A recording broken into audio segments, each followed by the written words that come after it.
గత 2 సంవత్సరాల నుండి మనం అష్టలక్ష్మి దేవాలయంలో బ్రహ్మోత్సవాలు జరుపుకోవడానికి కోవిడ్ కారణాల వలన ఏర్పాటు చేసుకోవడం జరగలేదు. అటు బ్రహ్మోత్సవాలను అంతర్గతంగానే ఏర్పాటు చేసుకున్నాము.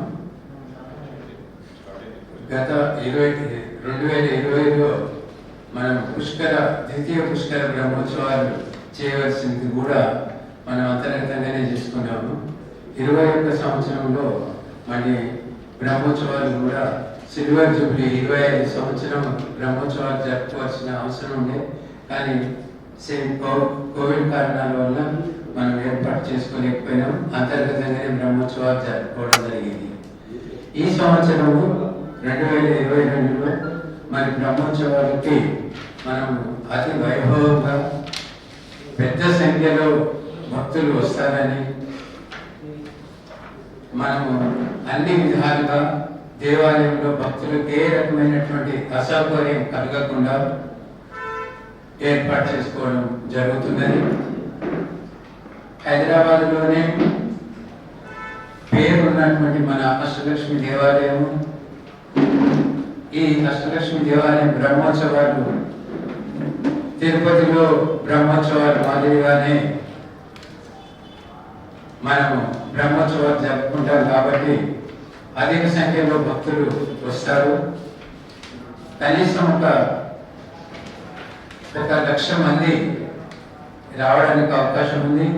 ఇటు బ్రహ్మోత్సవాలు 1 మే నుండి 7 మే వరకు ఈ 7 రోజుల్లో కనీసం 1,00,000 భక్తులు వస్తారనేటువంటి ఆలోచనతోటే దేవాలయ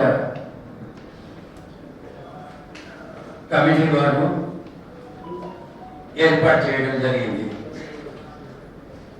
ఈ యొక్క బ్రహ్మోత్సవాల్లో ప్రత్యేకంగా మనము అన్నదాన కార్యక్రమం ఉంటుంది.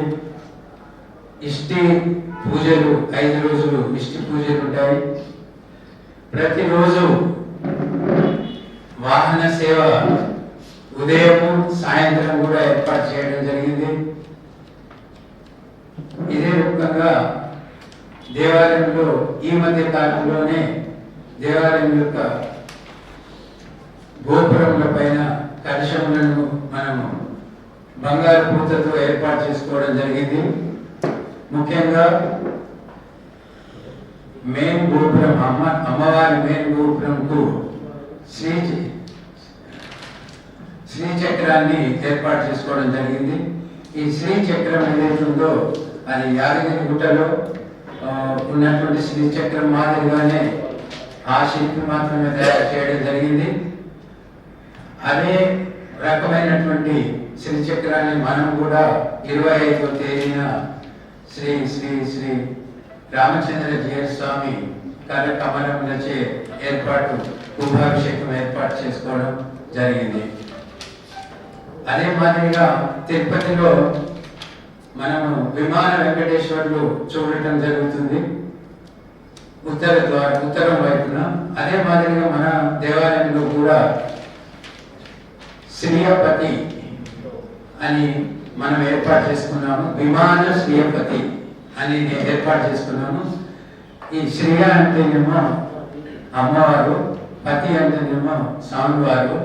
వారి యొక్క దర్శనాన్ని చేసుకున్నట్లయితే మనం పూర్తి అష్టలక్ష్మి దేవాలయానికి సంబంధించినటువంటి అన్ని కార్యక్రమంలో పాల్గొన్నట్టుగా సంతృప్తి చెందడానికి అవకాశం ఉంటుంది. అదే మాదిరిగా మనము సుదర్శన స్వామి విగ్రహాన్ని, ఉత్సవ విగ్రహాన్ని మనం ఏర్పాటు చేశాము. ఈ సుదర్శన స్వామి విగ్రహానికి వెనుక వైపున నరసింహస్వామి కూడా ఉండడం జరిగింది. మరి ఆ యొక్క ఏర్పాట్లు కూడా శ్రీ శ్రీ శ్రీ రామచంద్ర జీఎస్ స్వామి కరకమలంలో ఏర్పాటు చేశాము. అదే మాదిరిగా తెలంగాణలో ఎక్కడ లేని విధంగా మనము అద్దాల మండపంను ఏర్పాటు చేశాము. స్వామివారు దినంలో నిలబడి ఉంటారు, సాయంత్రం పౌర్ణిమ సేవ ఉంటుంది. ఈ యొక్క అద్దాల మండపాన్ని చూడటానికి వేరే సంఖ్యలో రావడం జరిగింది. ఈ కార్యక్రమాలన్నీ తెలుసుకొని లక్ష పైననే మనకు ఈ బ్రహ్మోత్సవాలలో వస్తారనే ఆలోచనతోటి వారికి ఏ రకమైనటువంటి అసౌకర్యం కలగకుండా మనము బ్రహ్మోత్సవాలను జరుపుకోవడం జరుగుతుంది. ఈ విధంగా మనము ఈ సంవత్సరం బ్రహ్మోత్సవాలను ఏర్పాటు చేసుకున్నాము. ఇంకా మిగతా విషయాలు శ్రీ చంద్రశేఖర్ గారు, ఫౌండర్ చైర్మన్ గారు కొన్ని వివరాలను తెలియజేయాల్సిందిగా కోరుతున్నాను. చాలా కాలం తర్వాత మనందరం ఇలా కలుస్తున్నాం. ఈ గుడిలో అభివృద్ధి ప్రాంతంలో మీది చాలా ఇంపార్టెంట్ పాత్ర ఉంది. ఇక్కడ ఉన్న చాలా మంది మిత్రులు దేవాలయం గురించి కూడా ఈ అమ్మవారి గురించి, అమ్మవారి పవిత్రత గురించి వారి యొక్క అనుభవం చాలా రాశారు.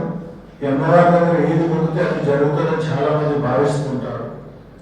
మరి గత రెండు సంవత్సరాల తర్వాత మనం ఈసారి బ్రహ్మోత్సవం జరుగుతున్నాం. మీరు చూస్తూనే ఉన్నారు, ఏ దేవాలయంలో ఏ బ్రహ్మోత్సవాలు జరిగినా లక్షల సంఖ్యలో జనాభా ఉంటుంది. మరి అది దృష్టిలో ఉంచుకొని దేవాలయ కమిటీ వారు వచ్చే భక్తులకు అన్ని విధాల సౌకర్యాలు ఇక్కడ ఏర్పాటు చేశారు. మీకు మధ్యాహ్నం భోజనము, సాయంత్రం ప్రసాదము, మధ్యాహ్నం ప్రసాదము ఇవన్నీ కూడా ఇవ్వడం జరుగుతుంది. ఇది కాకుండా దేవాలయానికి వచ్చే భక్తులకు చదువుకోవడానికి బట్టపల్లి లాంటివి కూడా ఏర్పాటు చేయడం జరుగుతుంది. ఇక్కడ ఉదయం సాయంత్రం వాళ్ళకి ఇవన్నీ సేవలే కాకుండా సాంస్కృతిక కార్యక్రమాలు కూడా చాలా గ్రామంలో ఏర్పాటు చేశారు. ఇవన్నీ కాకుండా వేల కొద్ది ఇప్పుడు సుమారు 1000 మంది వాలంటీర్స్ ఇక్కడ పనిచేయడానికి ముందొచ్చారు.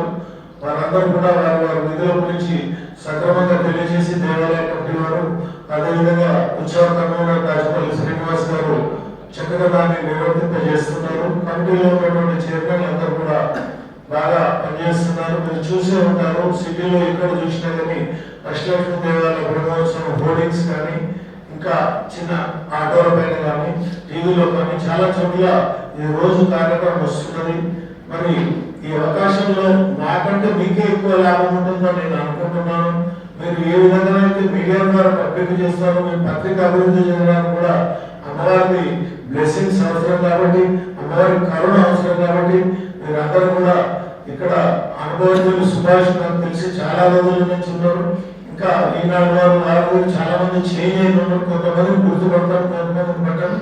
ఆయన మిత్రులందరూ కూడా నేను చూసిన 10 ఏళ్ళ 20 ఏళ్ళ కాలంలో ఇంకా ఇక్కడ కరసేవలో కూడా పాల్గొన్నటువంటి పత్రికా మిత్రులు నాకు ఉన్నారు. మీరందరూ కూడా ఈ అమ్మవారి వైభవాన్ని 10 మందికి తెలియజేసి భక్తులకు ఏ విధమైనటువంటి సౌకర్యాలు మేము ఏర్పాటు చేశామో, ఏ విధంగా ఈ కార్యక్రమాలు ఉంటాయో తెలియజేయాలని కోరుతున్నాను. 2 సాయంత్రం కంచి స్వామి వారు విజయేంద్ర సరస్వతి వారి దేవాలయానికి రాబోతున్నారు. వారు చాలా కాలం తర్వాత విచ్చేశారు. వారు కూడా ఇక్కడ సాయంత్రం 6 గంటల నుంచి 8 గంటల వరకు ఇక్కడ ఉండే అవకాశం ఉంది.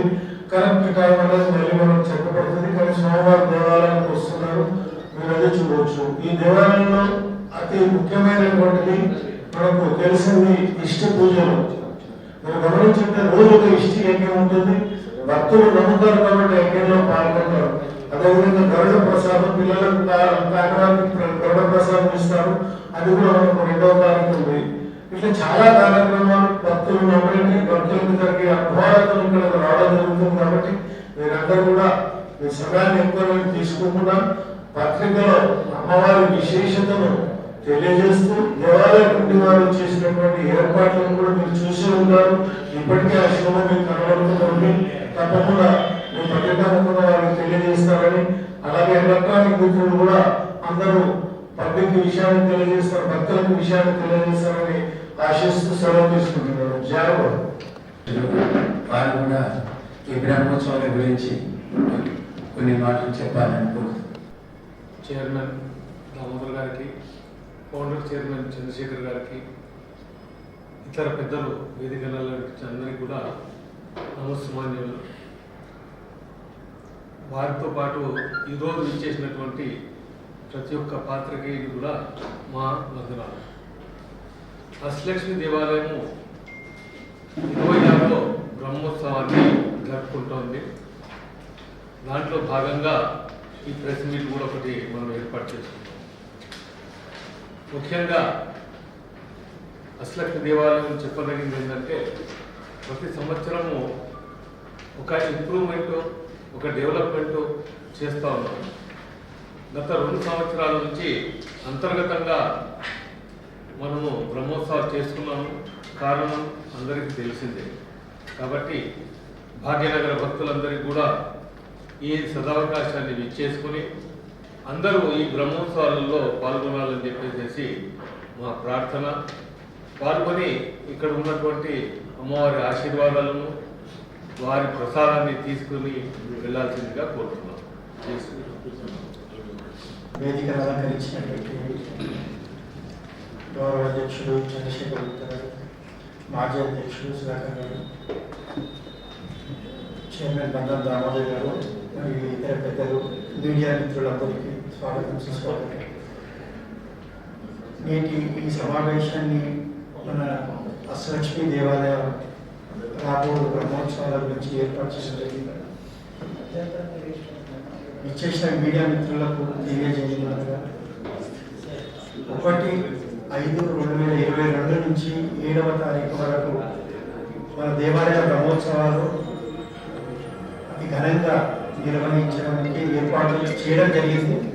అందులో భాగంగా 1వ తారీఖు నుంచి మనకు ఉదయం 5 గంటల నుంచే సుప్రభాత సేవతో మొదలై రాత్రి అంటే మార్నింగ్ అర్చనలు, అభిషేకాలు, హోమాలు, దిష్టి హవనములు, అది కాకుండా ఇంకా రథోత్సవాలతో ముగిస్తాయి. రాత్రి 9:10 వరకు అవుతుంటాయి.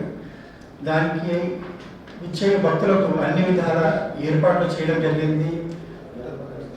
మంచినీళ్ళ సౌకర్యం కానివ్వండి, బటర్ మిల్క్ కానివ్వండి, తర్వాత మధ్యాహ్న భోజనం, రాత్రి డిన్నర్ ఇవన్నీ అరేంజ్ చేయడం జరిగింది. ఎలాంటి అసౌకర్యం లేకుండా మీ ద్వారా నేను ఒకటే తెలియజేయవస్తున్నాను. అయినంత ఎక్కువ సంఖ్యలో భక్తులందరికీ తెలియజేస్తూ ఈ భక్తులందరినీ ఇందులో కార్యక్రమంలో పాల్గొని ఇలా చేయాలని మీ ద్వారా నేను కోరుకుంటున్నాను. జై శ్రీ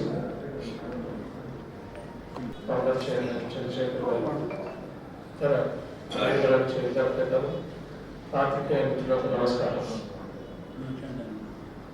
1996లో మన గుడి ఆలయం స్థాపించబడింది. జగద్గురువులు జయేంద్ర సరస్వతి గారు, విజయేంద్ర సరస్వతి గారు, ఇదండి చిన్నజీవ స్వామి వారి చేతులపై మనం స్థాపించుకున్నాం. అప్పటి నుంచి మీకు తెలుసు, దినదినాభివృద్ధి చెందుతూ భక్తుల కోరిక తీరుస్తూ ఇక్కడ అష్టలక్ష్మి వారు అందరి కోరిక చాలా బాగా తీరుస్తున్నారని నాకు తెలుసు. మీ ద్వారా కూడా, మీడియా ద్వారా కూడా బాగా పబ్లిసిటీ పెరిగి అందరి భక్తుల సంఖ్య చాలా వస్తున్నారు. రోజు రోజుకు బాగా వెళ్తుంది. ఇప్పుడు కరోనా అయినా కూడా మేము ఇంత ఎక్స్పెక్ట్ చేయాలి, ఎంతమంది భక్తులు డైలీ వస్తున్నారు. ఇప్పుడు శుక్రవారం మీరు కూడా చూశారు ఎంతమంది ఉన్నారు పైన. అలాగే ఈ బ్రహ్మోత్సవాలకు కొన్ని లక్షల మంది వచ్చే సూచన ఉంది ఇప్పుడు. ఎందుకంటే 2 సంవత్సరాల తర్వాత కూడా జరుపుకుంటున్నాం కాబట్టి ఇక్కడ వచ్చి అందరూ మన పెద్దలందరూ చెప్పినట్టు ఇక్కడ మహాప్రసాదం కానివ్వండి, మజ్జిగ కానివ్వండి, ఉదయం, మధ్యాహ్నం, రాత్రి కూడా అన్ని అరేంజ్ చేస్తున్నారు దేవాలయం వారు. ఇక్కడ మేము మెయిన్గా చెప్పేది ఏంటంటే, ఇప్పుడు మా స్థాపక కమిటీ చైర్మన్ అయినా వేరే అందరూ కూడా ఇక్కడ అలంకరించిన వాళ్ళు, వేదిక వచ్చిన వాళ్ళు అందరూ కూడా వ్యాపారస్తులు అయినా అమ్మవారి కృపతో, అమ్మవారి కృప, స్వామివారి దయతో ఎలాంటి కార్యక్రమాలు చేస్తున్నారంటే అంత రిలీజియస్ కార్యక్రమాలు చాలా చేస్తున్నారు. ఇక్కడ మా చంద్రశేఖర్ గారికి కానీ వేరే వాళ్ళకి కానీ 26 సంవత్సరాల ఎక్స్పీరియన్స్ ఉంది. వ్యాపారవేత్త నుంచి ఒక దైవికంగా, స్పిరిచువల్గా ఇక్కడ సేవ చేస్తున్నారు అందరూ కూడా. అలాగే మా ప్రధానార్చకుడు రాఘాచార్య గారు కూడా చాలా అపారమైన ఆయనకు జ్ఞానం ఉంది దీంట్లో. ఆయన కూడా అనుభవం, జ్ఞానంతో చాలా బాగా పూజలు చేస్తున్నారు. అలాగే ఇక్కడ మేము రీసెంట్గా ఈ మనకు వాలంటీర్స్ కార్యకర్తలు కావాలంటే సుమారుగా 1000 మంది పేర్లు ఇచ్చారండి. దాంతో మీరు చూడండి ఎంతమంది సేవ చేయాలనుకుంటున్నారో మీకే అర్థమవుతుంది. అంటే అమ్మవారు వాళ్ళకు ఒక సేవ చేసే భాగ్యం కల్పిస్తుంది. అలాగే మా మీడియా మిత్రులకు కూడా నేను రిక్వెస్ట్ చేసేది ఏంటంటే, మీరు కూడా ఒక సేవా కార్యక్రమాన్ని ఇది చేసి అందరు భక్తులకు మొత్తం ఇక్కడ జరిగే విషయాలు ఇచ్చి చేయాలని కోరుకుంటున్నానండి. ముఖ్యంగా మనకు 4వ తారీఖు నాడు కళ్యాణోత్సవం ఉంది.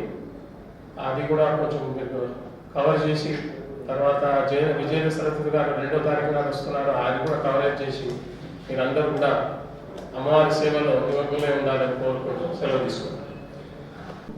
మరియు మీడియా ప్రతినిధులకు అందరికీ నా యొక్క హృదయపూర్వక నమస్కారములు. ఈ బ్రహ్మోత్సవాల గురించి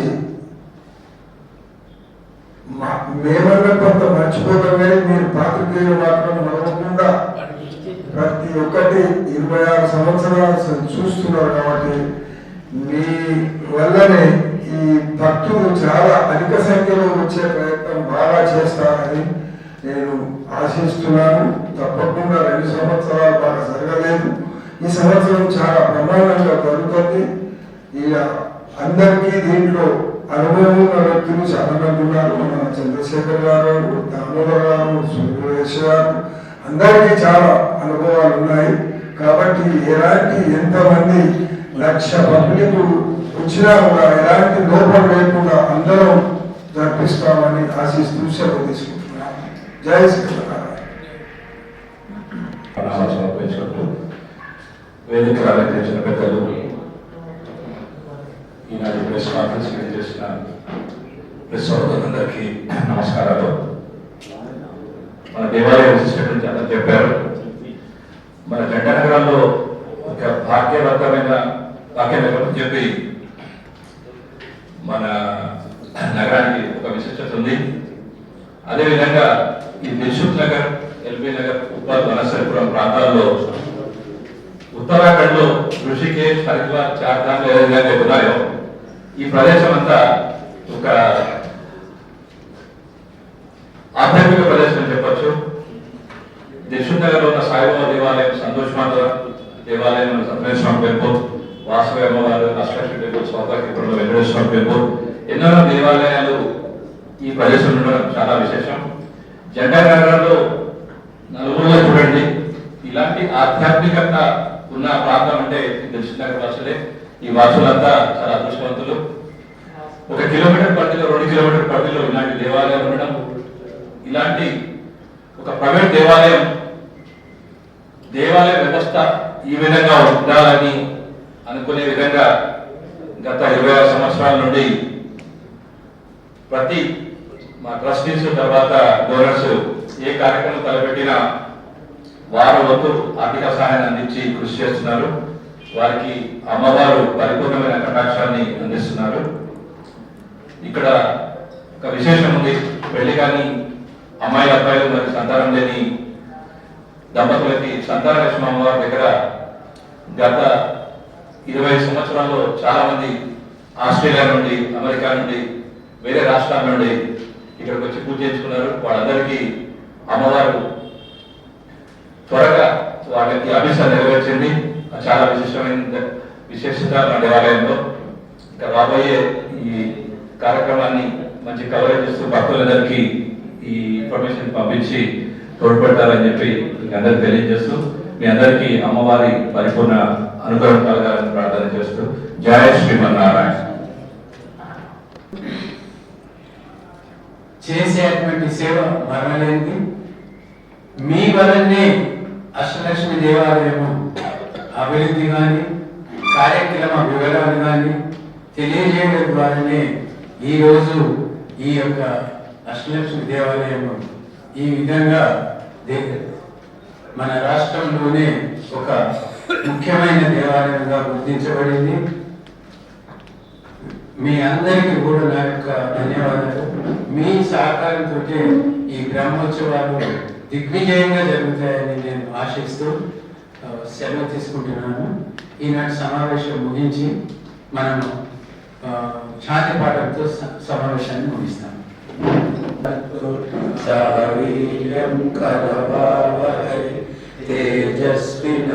తేజస్వినావధీతమస్తు మా విద్విషావహై. ఓం శాంతి శాంతి శాంతి. Thank you. శ్రీమన్నారాయణ అష్టలక్ష్మి దేవాలయము బ్రహ్మోత్సవాలు మే 1వ తేదీ నుండి 7వ తేదీ వరకు జరుగుతున్నాయి. అష్టలక్ష్మి దేవాలయం యొక్క బ్రహ్మోత్సవాలు 1 మే నుండి 7 మే వరకు బ్రహ్మోత్సవాలు 7 రోజులు బ్రహ్మాండంగా వైభవంగా జరుగుతున్నాయని భక్తులందరికీ తెలియజేస్తున్నాను. ఈ యొక్క 7 రోజుల్లో ఉదయం ప్రతిరోజు 5:30కు సుప్రభాత సేవ ఉంటుంది. ఆ తదుపరి కార్యక్రమాలన్నీ కూడా ప్యాంప్లెట్లో వివరించినట్టుగా వివరాలన్నీ ఉంటాయి. ఈ ప్రతిరోజు కూడా వాహన సేవ ఉంటుంది. ఉదయము సాయంత్రం కూడా వాహన సేవ ఉంటుంది. బ్రహ్మోత్సవాలలో ముఖ్యంగా మనకు ధ్వజారోహణ 2వ తేదీన ఉంటుంది. ధ్వజారోహణ కార్యక్రమంలో సంతానం లేని వారు పాల్గొన్నట్టయితే వారికి సంతానం కలుగుతుంది అనేటువంటి ఒక నమ్మకంతో భక్తులు ఎంతోమంది ఈ 25 సంవత్సరాల వరకు కూడా వచ్చిన వాళ్ళు తెలియజేయడం ద్వారా మనకు అర్థమైంది. అదే కాకుండా అష్టలక్ష్మి దేవాలయంలో ఉన్నటువంటి సంతాన లక్ష్మి దగ్గర కూడా కలశము 41 రోజులకు ఏర్పాటు చేసుకున్నట్టయితే సంతానం కలిగినట్టుగా మనకు అందరూ భక్తుల ద్వారా తెలవడం జరిగింది. ఈ యొక్క వైభవంగా జరుగుతున్నటువంటి అష్టలక్ష్మి దేవాలయంలో ఈ బ్రహ్మోత్సవ కార్యక్రమాల్లో భక్తులు అధిక సంఖ్యలో పాల్గొనాలని నేను అందరినీ కోరుతున్నాను. ఈ యొక్క వచ్చే భక్తులు లక్షల సంఖ్యలో ఉంటారని, భక్తులకు ఏ రకమైనటువంటి అసౌకర్యం కలగకుండా దేవాలయ కమిటీ ఏర్పాటు చేసిందని మీ అందరికీ తెలియజేస్తున్నాను. జై శ్రీమన్నారాయణ. భగవద్ బంధువులారా, మీరు ఎంతో అనుభూతి చెంది ఎంతో ఉత్సవంగా పాల్గొనే బ్రహ్మోత్సవాలు 1-5 నుంచి అష్టలక్ష్మి దేవాలయంలో జరపబోతున్నాం. దీని గురించి ఎక్కువ చెప్పడం కంటే మీకు తెలుసు దేవాలయంలో బ్రహ్మోత్సవాలు ఎలా ఉంటాయి, వాటిని ఏ విధంగా మీరు అనుభవించి సంతోషపడతారో మీకు ఇంతకుముందు కాలం తెలుసు. ఇప్పుడు కూడా మరొకసారి మీకు తెలియజేస్తున్నాం. ప్రతిరోజు జరిగే ఉత్సవాల్లో మీరు పాల్గొని అమ్మవారి కృపకు పాత్రలు కావాలని అష్టలక్ష్మి దేవాలయం ఫౌండర్ చైర్మన్గా మీకు తెలియజేస్తున్నాను. జై శ్రీమన్నారాయణ.